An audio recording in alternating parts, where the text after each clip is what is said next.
ವೀಕ್ಷಕರೇ, ನಿಮಗೆಲ್ಲರಿಗೂ ವಿಶೇಷ ಕಾರ್ಯಕ್ರಮಕ್ಕೆ ಸ್ವಾಗತ. ನಾನು ಶ್ರೀಪಾದ್ ಪಾಟೀಲ್. ತಮಗೆಲ್ಲ ಗೊತ್ತಿರುವ ಹಾಗೆ ಹೊಸ ವರ್ಷಾಚರಣೆಯ ಸಂಭ್ರಮ ಸಡಗರದಲ್ಲಿ ನಾವೀಗ ಇದ್ದೀವಿ. ಹೊಸ ವರ್ಷ ಅಂದ ತಕ್ಷಣ ಸಹಜವಾಗಿ ಜನರಲ್ಲಿ ಇರುವಂತಹ ಕುತೂಹಲ ಏನಂತಂದ್ರೆ, ಈ ಹೊಸ ವರ್ಷ ನಮ್ಗೆ ಹೇಗಿರುತ್ತೆ, ಈ ವರ್ಷ ಶುಭ ಇರುತ್ತಾ, ಈ ವರ್ಷನಾದ್ರೂ ನಮ್ಗೆ ಒಳ್ಳೇದಾಗತ್ತಾ, ಹೀಗೆ ಹಲವು ಪ್ರಶ್ನೆಗಳು ನಿಮ್ಮನ್ನ ಕಾಡ್ತಾ ಇರುತ್ತೆ. ಇದರ ಜೊತೆಗೆ ರಾಜಕೀಯದಲ್ಲಿ ಏನಾಗುತ್ತೆ ಅನ್ನೋದು ಬಹಳ ಮುಖ್ಯ ಆಗುತ್ತೆ. ಹೊಸ ವರ್ಷ ರಾಜಕಾರಣಿಗಳಿಗೆ ಹೊಸತನ್ನ ತರುತ್ತಾ, ರಾಜಕಾರಣಿಗಳಿಗೆ ಯಾವ ರೀತಿ ಇದೆ, ಜನರು ಯಾವ ರೀತಿ ಇದೆ, ರೈತರಿಗೆ ಯಾವ ರೀತಿ ಇದೆ, ಬಹಳ ಮುಖ್ಯವಾಗಿ ಜೊತೆಗೆ ರಾಶಿ ಭವಿಷ್ಯ, ಈ ಎಲ್ಲ ವಿಚಾರಗಳನ್ನು ತಿಳಿದುಕೊಳ್ಳುವಂತಹ ಈ ವಿಶೇಷ ಕಾರ್ಯಕ್ರಮದಲ್ಲಿ ವಿಶೇಷ ಅತಿಥಿಯಾಗಿ ರಾಜಗುರು ದ್ವಾರಕಾನಾಥ್ ಗುರುಗಳು ಇದ್ದಾರೆ. ಅವರನ್ನ ನಾನು ಈ ವಿಶೇಷ ಕಾರ್ಯಕ್ರಮಕ್ಕೆ ಆತ್ಮೀಯವಾಗಿ ಸ್ವಾಗತಿಸ್ತಾ ಇದ್ದೀನಿ. ಗುರುಗಳೇ, ಕಾರ್ಯಕ್ರಮಕ್ಕೆ ಸ್ವಾಗತ. ನಮಸ್ಕಾರ. 2026 ಹೊಸ ವರ್ಷ. ಈ ಹೊಸ ವರ್ಷದಲ್ಲಿ ಗುರುಗಳಿಂದ ಭವಿಷ್ಯವನ್ನ ತಿಳ್ಕೊಳ್ಳೋದು ಒಂದ್ ಕಡೆ ಇದ್ರೆ, ರಾಜಕಾರಣದಲ್ಲಿ ಏನಾಗುತ್ತೆ ಅನ್ನುವಂತಹದ್ದು ಭಾರಿ ಕುತೂಹಲ. ಸೊ ನೀವು ಈ ಹೊಸ ವರ್ಷನ ಯಾವ ರೀತಿ ನೋಡ್ತಾ ಇದ್ದೀರಿ? 2026 ಹೊಸ ವರ್ಷ ಯಾವ್ಯಾವ ವಿಚಾರಗಳಿಗೆ ವಿಶೇಷ ಆಗ್ಬೋದು? ಮೊದಲ ಪ್ರತಿಕ್ರಿಯೆ ನಿಮಗೆ. 25ನೇ ವರ್ಷದ ಕಡೆ 2-3 ದಿವಸಗಳ ಹಿಂದೆ ಇದ್ದೀವಿ ನಾವು. ಇದು ವಿಶ್ವಾವಸನ ಸಂವತ್ಸರ ಆದರೂ ಕೂಡ ದೇಶ ದೃಷ್ಟಿಯಿಂದ ಅಷ್ಟೊಂದು ಪ್ರಗತಿ ಸಾಧ್ಯವಾಗಲಿಲ್ಲ. ಕಾರಣ, ಅಧಿಚಾರದಲ್ಲಿ ಗುರು ಕರ್ಕಾಟಕಕ್ಕೆ ಹೋಗಿ ಮತ್ತು ಮಿತ್ರಕ್ಕೆ ಬಂದು ಶನಿ ರಾಹುಕೇತುಗಳ ಬದಲಾವಣೆ ಆಗಿಬಿಟ್ಟು ರಾಜಕಾರಣದಲ್ಲಿ ಎಂದೂ ಆಗದೇ ಇರತಕ್ಕಂಥ ಒಂದು ವಿಪ್ಲವಗಳು ನಡೆದು ಹೋಗಿದೆ ಆಗಲೇ. ಇಡೀ ರಾಷ್ಟ್ರದಲ್ಲಿ ಗಲಾಟೆ ಇದೆ, ಎಲ್ಲ ರಾಜ್ಯದಲ್ಲೂ ಗಲಾಟೆ ಇದೆ. ರಾಷ್ಟ್ರ ಏನು ಶಾಂತವಾಗಿಲ್ಲ. ಅದರಲ್ಲೂ ಅಮೆರಿಕ ಅಧ್ಯಕ್ಷರ ಒಂದು ಆರ್ಭಟದಿಂದ ಮನುಷ್ಯ ಜೀವನ ಯಾವ ಕಡೆ ಸಾಗುತ್ತೆ ಅಂತ ಕೂಡ ಇನ್ನೂ ಅದನ್ನು ನಾವು ಬಗೆಹರಿಸಕ್ಕಾಗಿಲ್ಲ. ಅವ್ರು ದಿನಕ್ಕೊಂದೊಂದು ಹೇಳ್ತಾರೆ, ಯಾವ ಮಾರ್ಗವನ್ನು ಹಿಡಿತಾರೆ ಅಂತ ಏನೂ ಗೊತ್ತಾಗಲಿಲ್ಲ. 2 ಗ್ರಹಣ ಭಾರತದಲ್ಲಿ ನಡೀತು. ಮುಂದೆ ಈ ವರ್ಷ 2 ಗ್ರಹಣ ಬರುತ್ತೆ 26 ಮಾರ್ಚಲ್ಲಿ. ಒಟ್ಟು 4 ಗ್ರಹಣಗಳಿದೆ. ಗ್ರಹಣಗಳು ಹೆಚ್ಚು ಬಾಧಿಸದೇ ಇದ್ರು ಕೂಡ ಸಮುದ್ರ ಅಲೆ ಹೊಡೆತ ಬಿದ್ದು ಚಂಡಮಾರುತ, ಗುಡ್ಡಗಳು ಕುಸಿಯೋದು, ಪರ್ವತಗಳೇ ಕುಸಿಯೋದು, ಅಧಿಕವಾದ ಮಳೆ, ಅನಾವೃಷ್ಟಿ, ಅತಿವೃಷ್ಟಿ, ಅಶಾಂತಿ ಕಾರಣಗಳಿದ್ದಾವೆ. ಈ 26ರಲ್ಲಿ ಕೂಡ ಮುಂದುವರಿಯುತ್ತೆ ಅಂತ ಧಾರಾಳವಾಗಿ ಹೇಳಬಹುದು. ಹೇಳಿ ಕೇಳಿ ಈ ಜೊತೆಗೆ ಪರಾಭವನ ಸಂವತ್ಸರ ಬೇರೆ. ಅದ ಉತ್ತರ ನಿಮ್ಗೆ ಗೊತ್ತಾಗುತ್ತೆ, ಪರಾಭವ ಅಂತ ಏನಂತ ಗೊತ್ತಾಗುತ್ತೆ ಅಂತ ಹೇಳಿ. ಸಂವತ್ಸರ ಹೆಸರಲ್ಲೇ ಪರಾಭವ ಅಂತಿದೆ.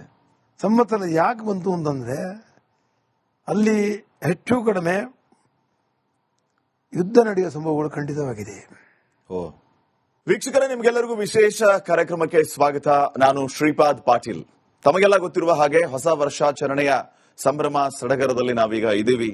ಹೊಸ ವರ್ಷ ಅಂದ ತಕ್ಷಣ ಸಹಜವಾಗಿ ಜನರಲ್ಲಿ ಇರುವಂತಹ ಕುತೂಹಲ ಏನಂತಂದ್ರೆ, ಈ ಹೊಸ ವರ್ಷ ನಮ್ಗೆ ಹೇಗಿರುತ್ತೆ, ಈ ವರ್ಷ ಶುಭ ಇರುತ್ತಾ, ಈ ವರ್ಷನಾದ್ರೂ ನಮ್ಗೆ ಒಳ್ಳೇದಾಗತ್ತಾ, ಹೀಗೆ ಹಲವು ಪ್ರಶ್ನೆಗಳು ನಿಮ್ಮನ್ನ ಕಾಡ್ತಾ ಇರುತ್ತೆ. ಇದರ ಜೊತೆಗೆ ರಾಜಕೀಯದಲ್ಲಿ ಏನಾಗುತ್ತೆ ಅನ್ನೋದು ಬಹಳ ಮುಖ್ಯ ಆಗುತ್ತೆ.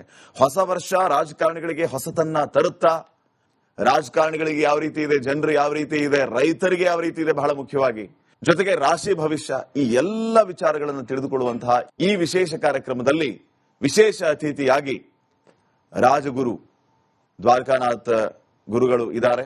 ಅವರನ್ನ ನಾನು ಈ ವಿಶೇಷ ಕಾರ್ಯಕ್ರಮಕ್ಕೆ ಆತ್ಮೀಯವಾಗಿ ಸ್ವಾಗತಿಸ್ತಾ ಇದ್ದೀನಿ. ಗುರುಗಳೇ, ಕಾರ್ಯಕ್ರಮಕ್ಕೆ ಸ್ವಾಗತ. ನಮಸ್ಕಾರ.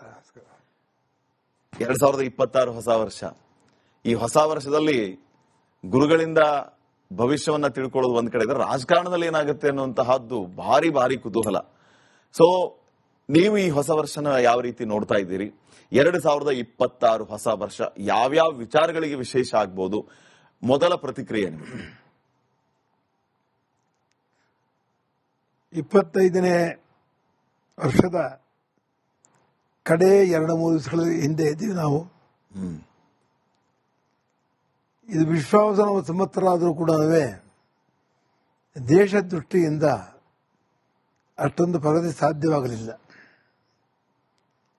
ಕಾರಣ ಅಧಿಚಾರದಲ್ಲಿ ಗುರು ಕರ್ಕಾಟಕಕ್ಕೆ ಹೋಗಿ ಮತ್ತು ಮಿತ್ರಕ್ಕೆ ಬಂದು ಶನಿ ರಾಹುಕೇತುಗಳ ಬದಲಾವಣೆ ಆಗಿಬಿಟ್ಟು ರಾಜಕಾರಣದಲ್ಲಿ ಎಂದೂ ಆಗದೇ ಇರತಕ್ಕಂಥ ಒಂದು ವಿಪ್ಲವಗಳು ನಡೆದು ಹೋಗಿದೆ ಆಗಲೇ. ಇಡೀ ರಾಷ್ಟ್ರದಲ್ಲಿ ಗಲಾಟೆ ಇದೆ, ಎಲ್ಲ ರಾಜ್ಯದಲ್ಲೂ ಗಲಾಟೆ ಇದೆ. ರಾಷ್ಟ್ರ ಏನು ಶಾಂತವಾಗಿಲ್ಲ. ಅದರಲ್ಲೂ ಅಮೆರಿಕ ಅಧ್ಯಕ್ಷರ ಒಂದು ಆರ್ಭಟದಿಂದ ಮನುಷ್ಯ ಜೀವನ ಯಾವ ಕಡೆ ಸಾಗುತ್ತೆ ಅದು ಕೂಡ ಇನ್ನೂ ಅದನ್ನು ಬಗೆಹರಿಸಕ್ಕಾಗಿಲ್ಲ. ಅವ್ರು ದಿನಕ್ಕೊಂದೊಂದು ಹೇಳ್ತಾರೆ, ಯಾವ ಮಾರ್ಗವನ್ನು ಹಿಡಿತಾರೆ ಅಂತ ಏನೂ ಗೊತ್ತಾಗಲಿಲ್ಲ. 2 ಗ್ರಹಣ ಭಾರತದಲ್ಲಿ ನಡೀತು. ಮುಂದೆ ಈ ವರ್ಷ 2 ಗ್ರಹಣ ಬರುತ್ತೆ 26 ಮಾರ್ಚಲ್ಲಿ. ಒಟ್ಟು 4 ಗ್ರಹಣಗಳಿದೆ. ಗ್ರಹಣಗಳು ಹೆಚ್ಚು ಬಾಧಿಸದೇ ಇದ್ರು ಕೂಡ ಸಮುದ್ರ ಅಗಲೇ ಹೊಡೆತ ಬಿದ್ದು ಚಂಡಮಾರುತ, ಗುಡ್ಡಗಳು ಕುಸಿಯೋದು, ಪರ್ವತಗಳೇ ಕುಸಿಯೋದು, ಅಧಿಕವಾದ ಮಳೆ, ಅನಾವೃಷ್ಟಿ, ಅತಿವೃಷ್ಟಿ, ಅಶಾಂತಿ ಕಾರಣಗಳಿದ್ದಾವೆ. ಈ 26ರಲ್ಲಿ ಕೂಡ ಮುಂದುವರಿಯುತ್ತೆ ಅಂತ ಧಾರಾಳವಾಗಿ ಹೇಳಬಹುದು. ಹೇಳಿ ಕೇಳಿ ಈ ಜೊತೆಗೆ ಪರಾಭವನ ಸಂವತ್ಸರ ಬೇರೆ. ಅದ ಉತ್ತರ ನಿಮ್ಗೆ ಗೊತ್ತಾಗುತ್ತೆ, ಪರಾಭವ ಅಂತ ಏನೊಂದು ಗೊತ್ತಾಗುತ್ತೆ ಅಂತ ಹೇಳಿ. ಸಂವತ್ಸರ ಹೆಸರಲ್ಲೇ ಪರಾಭವ ಅಂತಿದೆ. ಸಂವತ್ಸರ ಯಾಕೆ ಬಂತು ಅಂತಂದ್ರೆ ಅಲ್ಲಿ ಹೆಚ್ಚು ಕಡಿಮೆ ಯುದ್ಧ ನಡೆಯುವ ಸಂಭವಗಳು ಖಂಡಿತವಾಗಿದೆ. 2 ಗ್ರಹಣ ಭಾರತದಲ್ಲಿ ನಡೀತು. ಮುಂದೆ ಈ ವರ್ಷ 2 ಗ್ರಹಣ ಬರುತ್ತೆ 26 ಮಾರ್ಚಲ್ಲಿ. ಒಟ್ಟು 4 ಗ್ರಹಣಗಳಿದೆ. ಗ್ರಹಣಗಳು ಹೆಚ್ಚು ಬಾಧಿಸದೇ ಇದ್ರು ಕೂಡ ಸಮುದ್ರ ಅಗಲೇ ಹೊಡೆತ ಬಿದ್ದು ಚಂಡಮಾರುತ, ಗುಡ್ಡಗಳು ಕುಸಿಯೋದು, ಪರ್ವತಗಳೇ ಕುಸಿಯೋದು, ಅಧಿಕವಾದ ಮಳೆ, ಅನಾವೃಷ್ಟಿ, ಅತಿವೃಷ್ಟಿ, ಅಶಾಂತಿ ಕಾರಣಗಳಿದ್ದಾವೆ. ಈ 26ರಲ್ಲಿ ಕೂಡ ಮುಂದುವರಿಯುತ್ತೆ ಅಂತ ಧಾರಾಳವಾಗಿ ಹೇಳಬಹುದು. ಹೇಳಿ ಕೇಳಿ ಈ ಜೊತೆಗೆ ಪರಾಭವನ ಸಂವತ್ಸರ ಬೇರೆ. ಅದ ಉತ್ತರ ನಿಮ್ಗೆ ಗೊತ್ತಾಗುತ್ತೆ, ಪರಾಭವ ಅಂತ ಏನೊಂದು ಗೊತ್ತಾಗುತ್ತೆ ಅಂತ ಹೇಳಿ. ಸಂವತ್ಸರ ಹೆಸರಲ್ಲೇ ಪರಾಭವ ಅಂತಿದೆ. ಸಂವತ್ಸರ ಯಾಕೆ ಬಂತು ಅಂತಂದ್ರೆ ಅಲ್ಲಿ ಹೆಚ್ಚು ಕಡಿಮೆ ಯುದ್ಧ ನಡೆಯುವ ಸಂಭವಗಳು ಖಂಡಿತವಾಗಿದೆ.